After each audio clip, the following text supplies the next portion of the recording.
Hey, John here at Euro-Based People. We're back again with another podcast for the eur-hired podcast. I'm here today with Christian. He's currently at Itera as the head of growth there. Christian, can you introduce yourself? Thank you, John. Thank you for having me, inviting me. I'm Christian Holthe. I've of course I live in Norway, currently in Oslo, from the middle of Norway. That's my hometown, in the middle of Norway.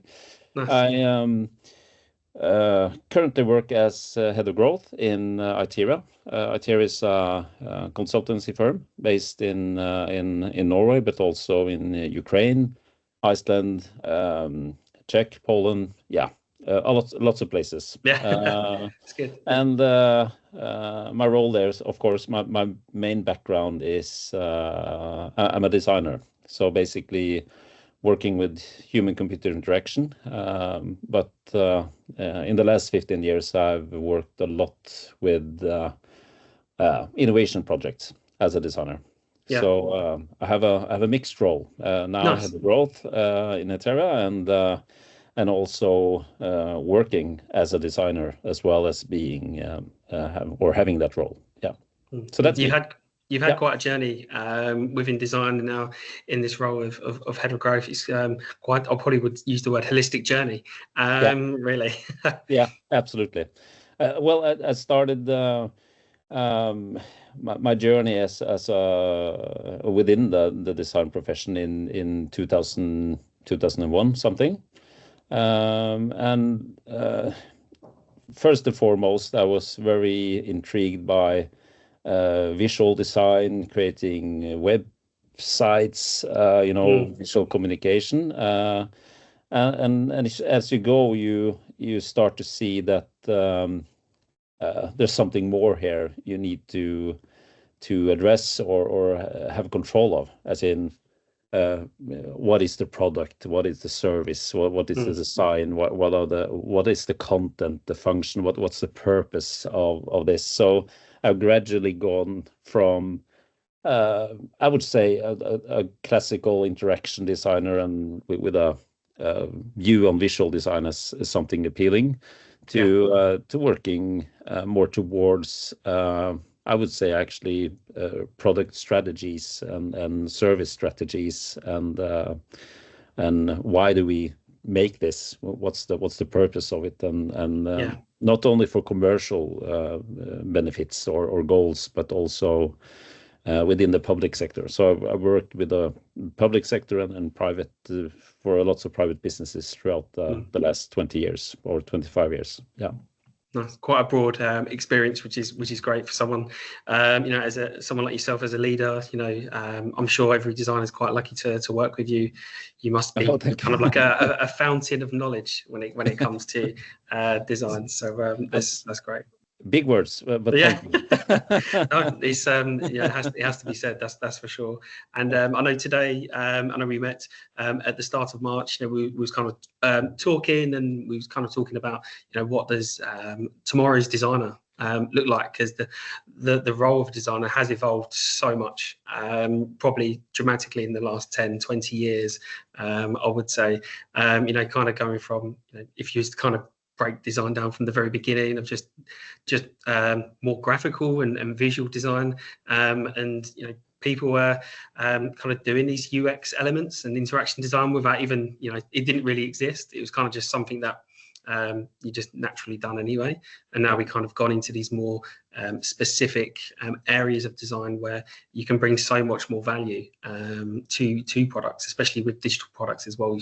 There's so much value to have as well. So tomorrow's designer is such an interesting subject, I think. Absolutely, and I think that the evolution is what should I say?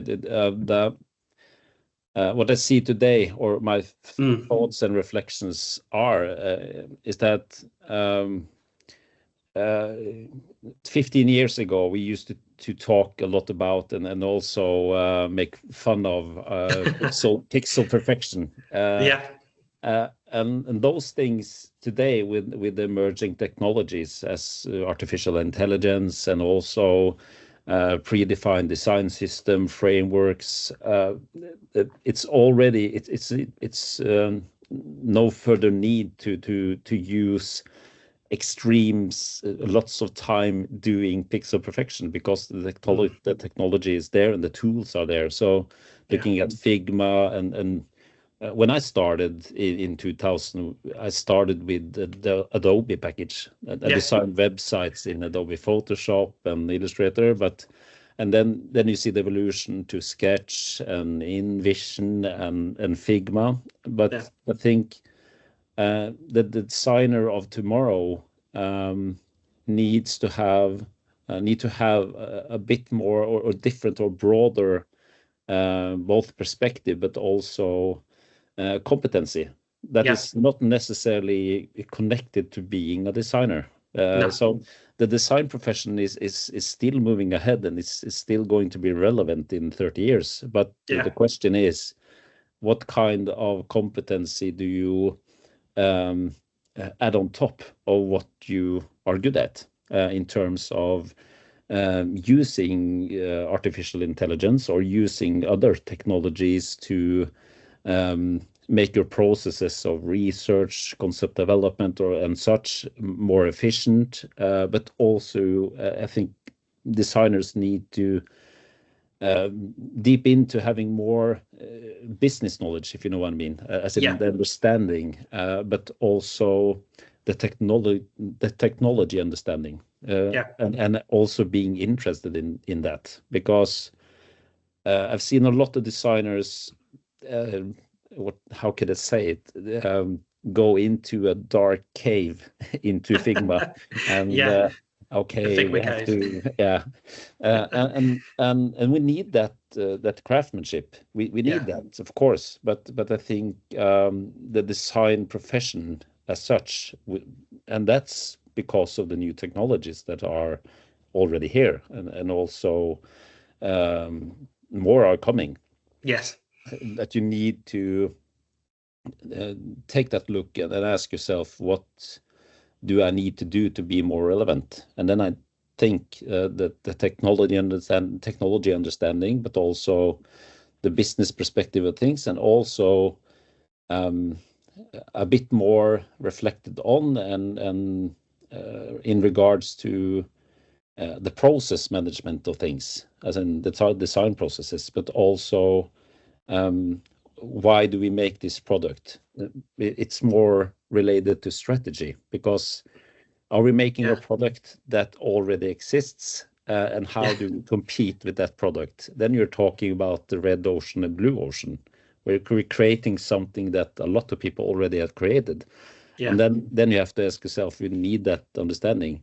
What do we need to do with the product, or do we actually say, stop, we need to do something else and take another direction? So more that product strategy and also the market sense of things, in terms of not just working in Figma and working good together with the front-end developers and back-end developers in a product team, but having that strategy element also is important, I think, to be more relevant as a designer.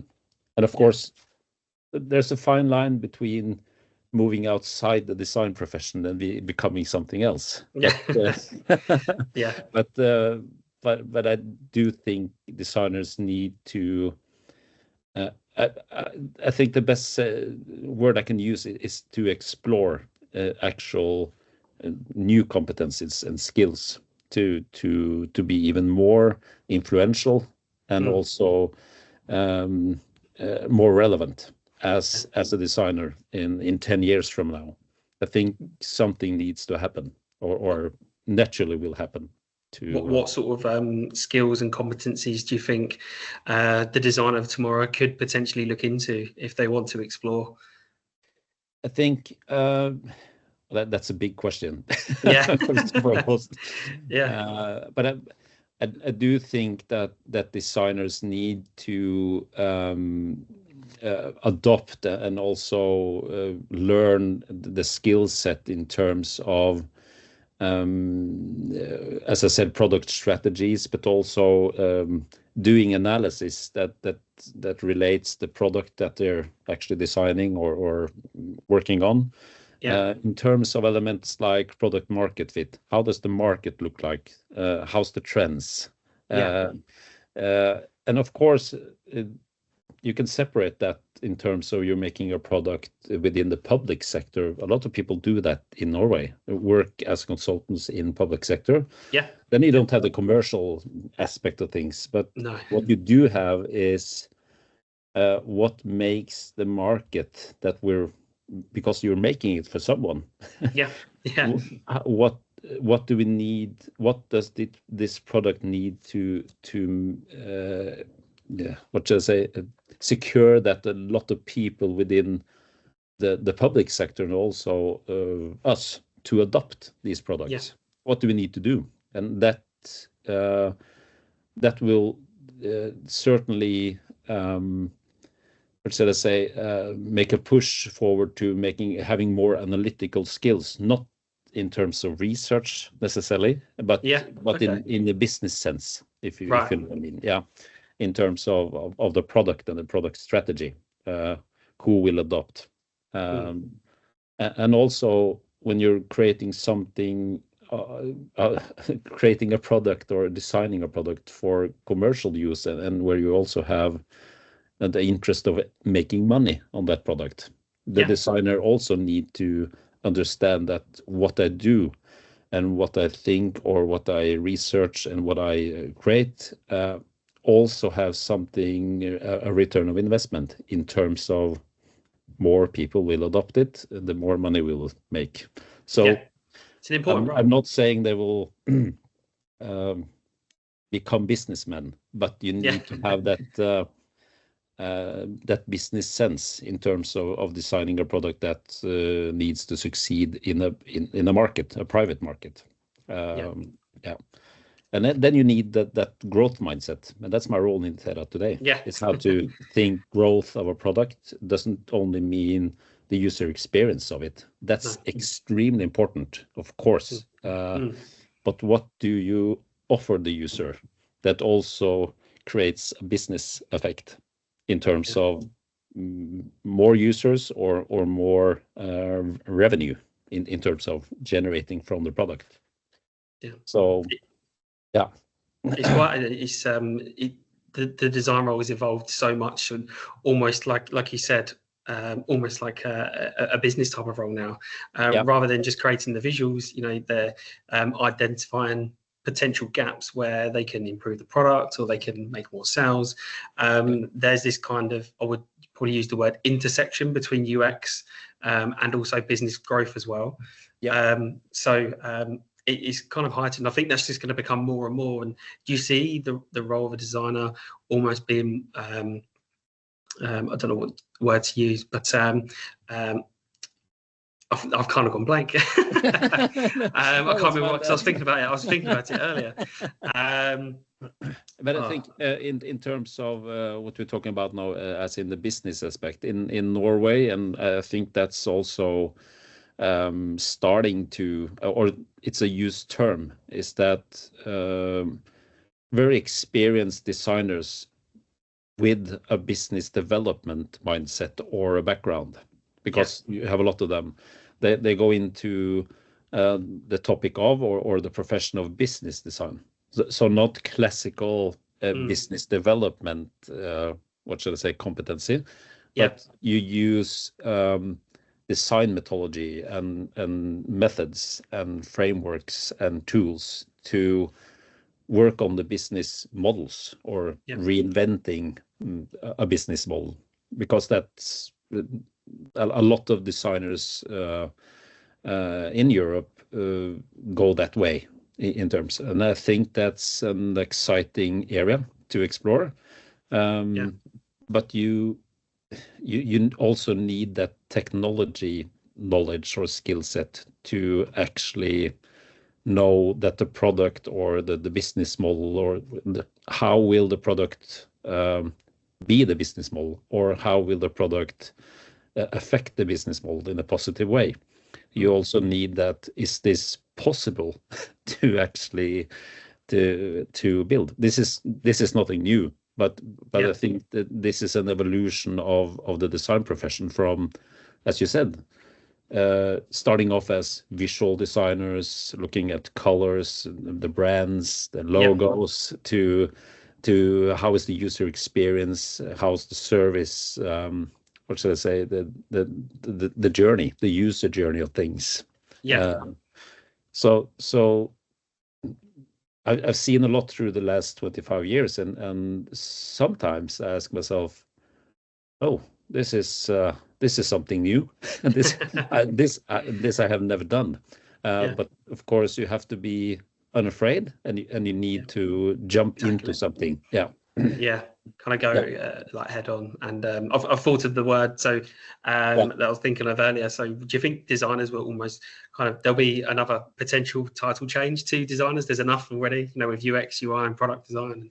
Do you think there will be almost like a design advisor type of role, perhaps in the future? I think so, because I think designers with our background, and also the education, and also what we do, and what we meet within the companies we work for and with, needs us to be more or up our game in terms of becoming more advisors than more or in terms of being more advisors, instead of only using the tools we're using to work with user experience. This is a drop-down menu. This is a checkbox. This is the main menu.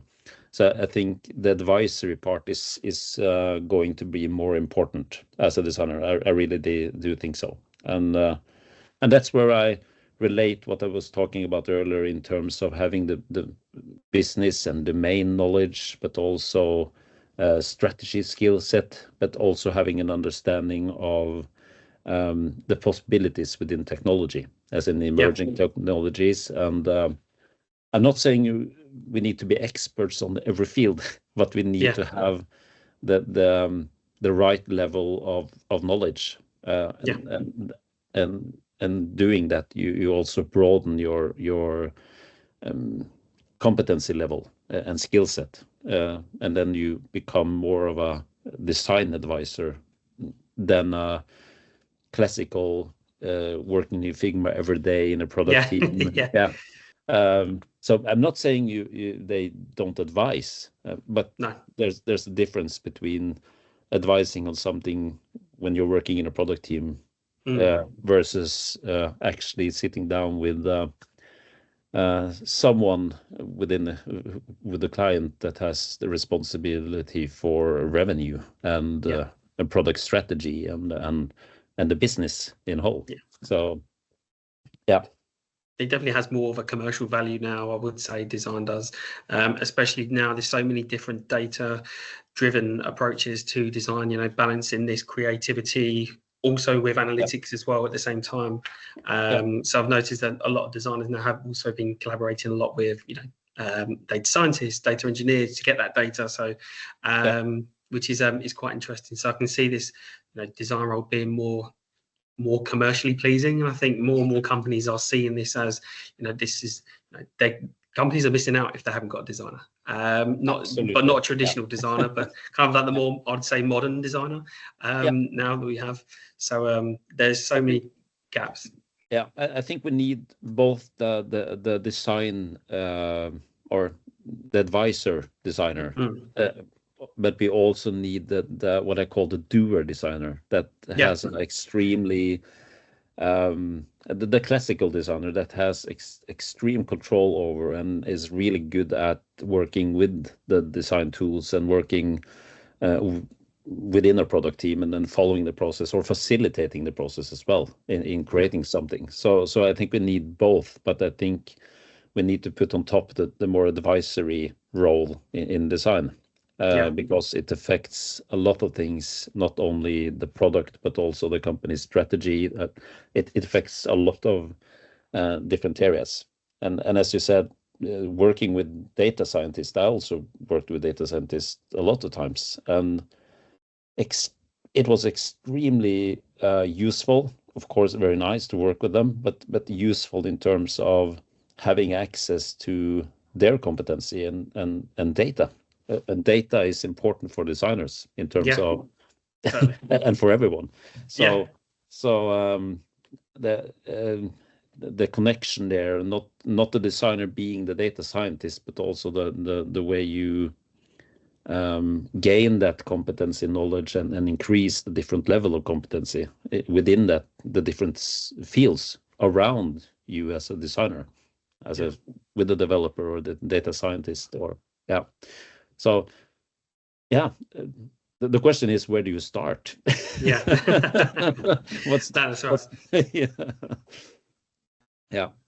So, but absolutely, the designer is important, because sadly I've seen a lot of solutions, both websites and applications and systems, very core systems, not being designed by a designer, and those that has some negative effects in terms of people don't understand what is this product, how do I use it, what's the meaning of this product or service. So long live the designer. That's right. So much value to bring. And then, and you know, I speak to a few companies as well that still use their front-end developers as their main designer. And there's so much value that if they had someone that's just solely focusing on design, that brings so much value to the business itself, and to the product itself and the users. Too. So, and also leveling out that part of, when we're talking about working agile, there's a fine line between making something very fast and shipping it out in production and into the market, but also the designer's role in saying, this doesn't taste good. Let's use a couple of hours to fine tune and make it this way, and then ship it out. Extreme high value, not only for the users that are presented for the functionality or content or what it is, but also for the business that provides it.